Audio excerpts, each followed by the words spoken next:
तुम्ही ना बऱ्याच प्रकारची शेव खाल्ली असेल, पण कधी अशी तिखट लसुणी शेव करून बघितली का? मला नक्की कमेंट करा. आज आपण चिमूटभरही सोडा न घालता डब्बा संपेपर्यंत कुरकुरीत राहणारी आईच्या पद्धतीनं तिखट लसुणी शेव बघणार आहोत. तुम्ही एकदा जर माझ्या आईच्या पद्धतीनं ही तिखट लसुणी शेव घरच्यांना खाऊ घातली ना, तर घरचे तुम्हाला हट्ट केल्याशिवाय राहणार नाहीत. बार बार बनवायला लावते. एवढी मस्त आणि एवढी टेस्टी लागते. मग त्यासाठी काय करायचं, खलबत्त्यामध्ये लसूण, ओवा, जिरे, चवीपुरतं मीठ घालायचं आणि खलबत्त्यामध्ये चांगलं बारीक करून घ्यायचं. खलबत्त्यामध्ये जिरे, ओवा, लसूण, मीठ बारीक करून घेतलेलं प्लेटात काढून घेऊ. लगेचच आता इकडं काय केलं, लाडू बनवायला घेतले होते. आधी लाडू बनवले आणि त्यानंतर आम्ही इथं तिखट लसुणी शेव बनवायला घेतली.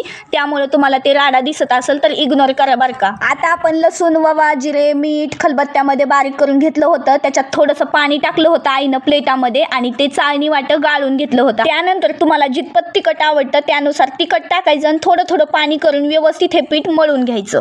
पीठ मळत असताना गाठी अजिबात ठेवायच्या नाहीत. गाठी सगळ्या काढूनच व्यवस्थित सैलसर पीठ तयार करायचं. शेवग्या वाटत ते पिठाचा गोळा टाकायचा आणि मस्त असं तेल तापलं कढईतलं की शेव सोडून द्यायची. शेव सोडत असताना जाळ जरा जास्त लागला होता चुलीला, त्याच्यामुळे तिच्या हाताला चटके बसत होते, त्याच्यामुळे तसं होतंय, बाकी काही नाही. मस्त अशी शेव सोडून दिली की लगेच दुसरा गोळा लगेचच घ्यायचा आणि लगेच शेवग्या वाटत घालून घ्यायचा. त्यानंतर कढईकडे लक्ष घालायचं आणि कढईमध्ये टाकलेल्या शेवाला पण चांगलं पलटी करायचं आणि मस्त अशी शेव कुरकुरीत तळू द्यायची आणि लगेच काढून घ्यायची. बघा, सगळ्या शेव अशा ज्या पद्धतीने काढल्या ना त्याच पद्धतीने सगळ्या शेव काढून घ्यायच्या. शेव ना कच्ची अजिबात ठेवायची नाही. जास्त जेवढ्या वेळ तुम्ही तळाल ना तेवढी जास्त कुरकुरीत होते, तेलकट पण अजिबात होत नाही. आणि खरंच तुम्ही महिनाभर म्हणलात ना तर महिनाभर सुद्धा ही शेव टिकते बरं का, अजिबात खराब होत नाही. डब्बा संपेपर्यंत कुरकुरीत राहते.